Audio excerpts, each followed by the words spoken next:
అనగనగా ఒక నగరంలో సీతాపతి అనే ఒక అతను ఉండేవాడు. అతనికి ఒక సంకల్పం. వాళ్ళ ఇంటికి దగ్గరలో ఓ అందమైన భవనం ఉండేది.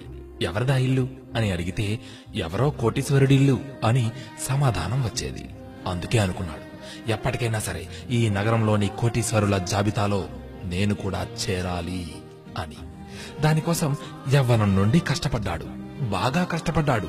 రాత్రింబవళ్ళూ కష్టపడ్డాడు. సంపాదనే సర్వస్వంగా కష్టపడ్డాడు.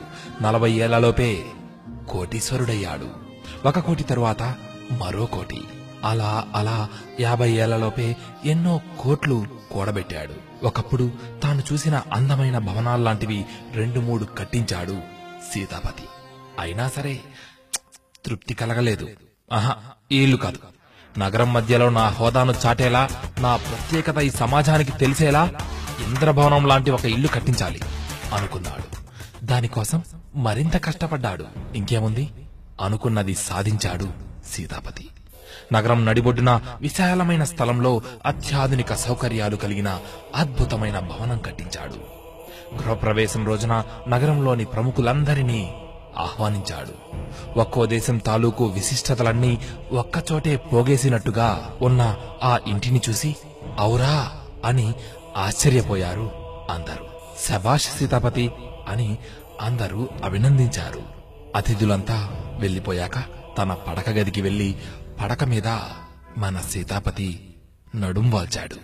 భార్య ఇంకా పిల్లలు ఫోన్లలో ఇంటి విశిష్టతలు, వచ్చిన అతిథుల కామెంట్లు, ఖర్చు పెట్టిన డబ్బు గురించి గొప్పగా స్నేహితులకు వారు చెప్పుకుంటూ ఉన్నారు. సీతాపతికి ఆ రోజెందుకో కంటి నిండా నిద్రపోవాలి అనిపించింది. నెమ్మదిగా కన్ను మూత పడుతుండగా నేను వెళ్తున్నా అంటూ చెవిలో ఎవరో గుసగుసలాడుతున్నట్టు అనిపించింది. కళ్ళు తెరచి చూస్తే ఏమీ కనిపించడం లేదు. అంతా చీకటిగా ఉంది. ఎవరది అన్నాడు సీతాపతి. నేను నీ ఆత్మని, నేను వెళ్తున్నా అనే మాట ప్రతిధ్వనించినట్టు అనిపించింది. అదేంటి, నువ్వు వెళ్ళిపోతే నేను చచ్చిపోతాను కదా అంటూ కంగారుగా అన్నాడు సీతాపతి. అవును అవును అంటూ ప్రతిధ్వనించింది ఆత్మ. వద్దు, వెళ్ళకు. చూడు, ఎంత అందంగా గొప్పగా కట్టించానో ఈ భవంతిని, ఎంత డబ్బు సంపాదించి పెట్టానో చూడు. ఇవన్నీ నీకోసమే కదా, నిన్ను సుఖపెట్టడానికే కదా, నీ తృప్తి కోసమే కదా. ఆత్మ, నాలోనే ఉండి ఇవన్నీ అనుభవించు అన్నాడు సీతాపతి. అనుభవించాలా? ఎలా? నీ శరీరానికి డయాబెటిస్ కాబట్టి తీపి పదార్థం తినలేవు. నీ శరీరానికి బీపీ సమస్య ఉంది కాబట్టి కారం మీద మమకారం కూడా చంపుకున్నావు. నాకిష్టమైనది ఏది తినలేను, ఎందుకంటే నీ శరీరం అరిగించుకోలేదు కాబట్టి. నీ శరీరం మొత్తం కళ్ళ నుండి కాళ్ళ వరకు మొత్తం రోగాల పొట్ట. ఆ పొట్ట చూడు, బాణలాగా ఎలా ఉబ్బిపోయిందో. అడుగు తీసి అడుగు వేయడానికి నువ్వెంత ఆయాసపడతావో మనిద్దరికే తెలుసు. నువ్వే చెప్పు, నీ శరీరంలో ఎలా ఉండమంటావు?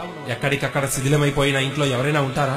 నువ్వు కట్టించుకున్న అందమైన ఇంటితో నాకేంటి సంబంధం? నేనుండేది నీ శరీరంలో. అదే నా నివాస స్థలం. నా ఇంటికి ఉన్న 9 ద్వారాలకు సమస్యలే. నాకు రక్షణ లేదు, సుఖం లేదు. అన్నిటికన్నా నీకు ముందుగా వచ్చిన జబ్బు డబ్బు జబ్బు.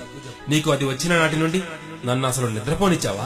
నేనుండే ఈ శరీరాన్ని విశ్రాంతి తీసుకొనిచ్చావా? ప్రతి క్షణం ఇంకొకటితో పోటీ పడి నాలో అసూయ నింపావు. ఇంకొకటిని వెనక్కు నెట్టడానికి నాతో కుట్రలు చేయించావు. ఎన్నిసార్లు నన్ను పగతో రగిలిపోయేలా, ఈర్ష్యతో కుళ్ళిపోయేలా చేశావో గుర్తు తెచ్చుకో. రోగాలు చుట్టుముడుతున్నా కూడా ఏనాడైనా పట్టించుకున్నావా? ఇక నేనుండలేను, వెళ్తున్నా అంది ఆత్మ.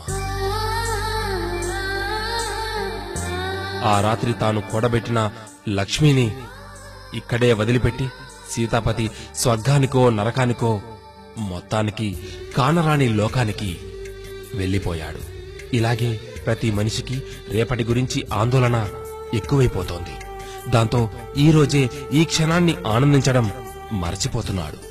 దేవుడిచ్చిన ఆరోగ్యమే మహాభాగ్యం అన్న ఆ విషయాన్ని మరచి తాను సృష్టించుకున్న డబ్బునే భాగ్యంగా అనుకుంటున్నాడు.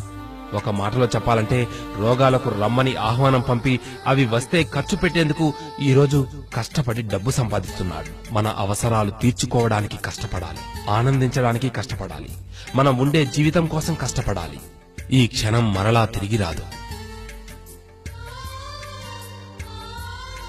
సర్వే జనా సుఖినో భవంతు.